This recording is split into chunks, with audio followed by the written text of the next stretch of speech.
Alguma vez deram por vocês a dizer sim a alguma coisa e logo a seguir a pensar, mas por que é que eu concordei com isto? Bem, não estão sozinhos. Nesta análise, vamos mergulhar no trabalho incrível do psicólogo Robert Cialdini para perceber exatamente isso. Quais são os gatilhos psicológicos secretos que nos fazem concordar com as coisas, muitas vezes, sem sequer nos apercebermos?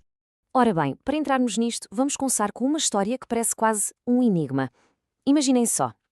A dona de uma joalharia no Arizona, ela tinha uma coleção de joias de turquesa lindíssima, mas por alguma razão não conseguia vendê-las. Estava a ser um verdadeiro pesadelo.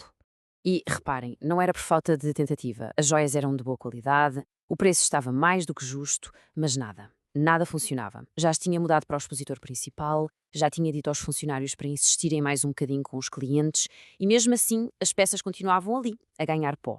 A frustração, claro, era imensa.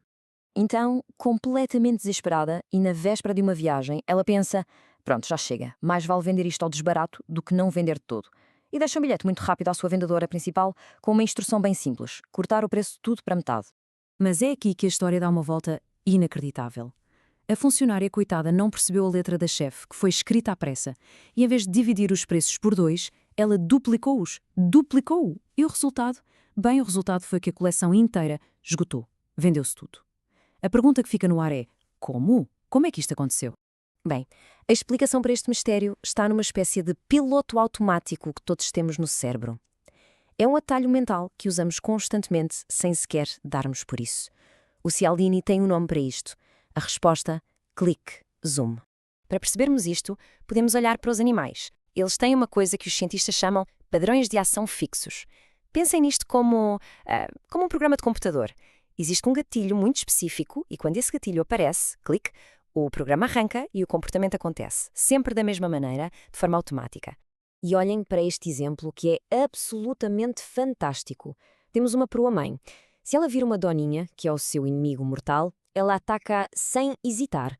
Numa experiência, mostraram-lhe uma doninha empalhada e foi exatamente o que aconteceu. Ataque total. Mas depois, os cientistas fizeram uma pequena alteração.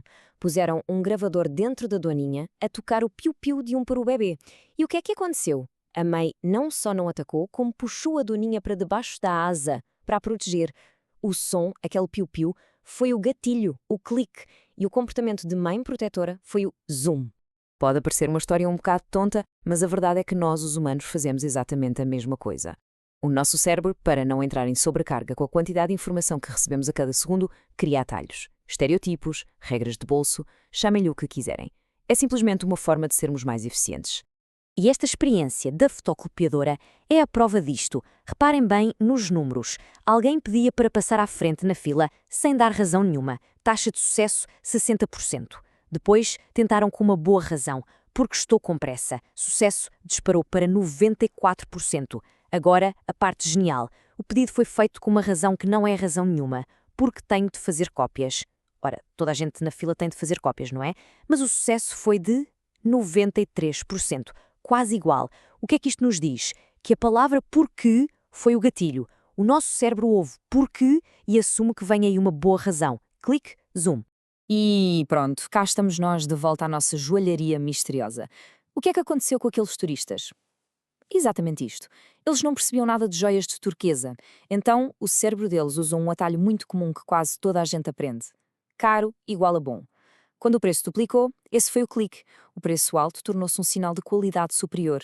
E o zoom foi comprar tudo. Este atalho do caro é bom é só a ponta do iceberg.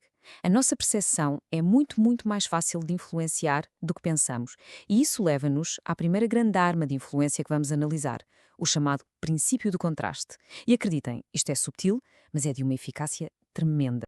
A ideia base é muito simples. O cérebro humano não julga as coisas no vácuo. Nós comparamos sempre. É como quando metemos uma mão em água fria e outra em água quente e depois pomos as duas em água morna. Para uma mão, a água vai parecer quente, para outra vai parecer fria.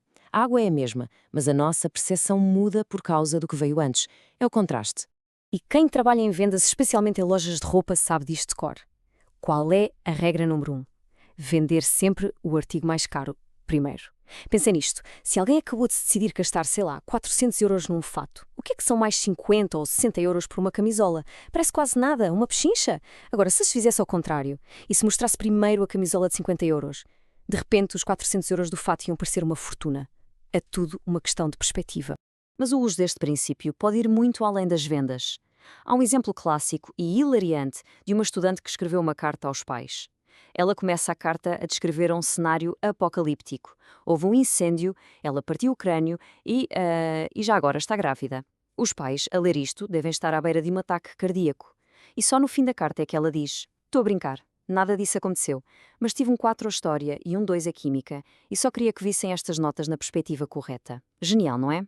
Depois daquela lista de desastros, umas notas más são quase uma boa notícia.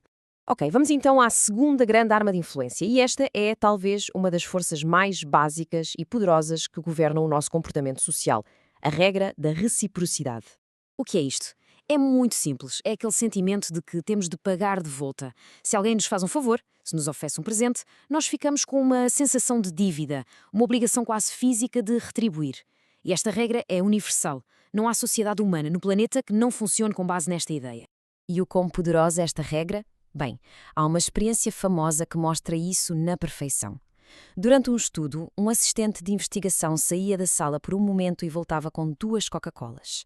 Davam uma ao participante, dizendo que tinha comprado para si. Mais tarde, mencionava que estava a vender umas rifas e perguntava se não queriam comprar algumas. O resultado foi incrível. Os participantes receberam a Coca-Cola de surpresa, compraram o dobro das rifas em comparação com os que não receberam nada.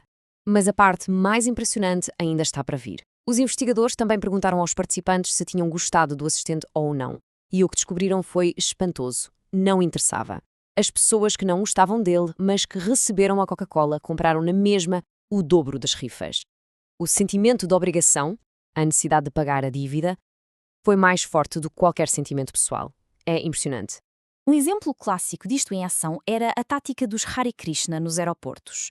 Os membros simplesmente chegavam ao pé de alguém e ofereciam uma flor.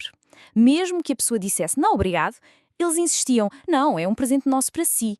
E só depois de a pessoa ficar ali com o presente na mão, sem saber o que fazer, é que eles pediam um donativo. E funcionava tão bem que esta tática financiou grande parte da sua organização. Tudo por causa daquela pequena flor, daquela pequena dívida criada.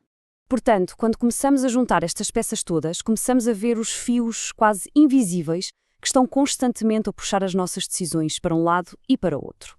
E a questão é que, no mundo de hoje, com esta avalanche de informação, com e-mails, notificações, notícias a toda a hora, nós dependemos destes atalhos mais do que nunca.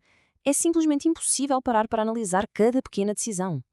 E isso, claro, abre a porta a quem entende estes princípios e os quer usar nem sempre para lá. Então, o objetivo de perceber tudo isto não é para nos tornarmos mestres da manipulação. Pelo contrário, é para ganharmos consciência. É para sermos capazes de identificar estes gatilhos quando eles aparecem no nosso dia-a-dia e, assim, podermos fazer escolhas que são verdadeiramente nossas. Por isso, a reflexão que fica é esta. Neste exato momento, que fios invisíveis poderão estar a puxar as cordas das nossas próprias decisões?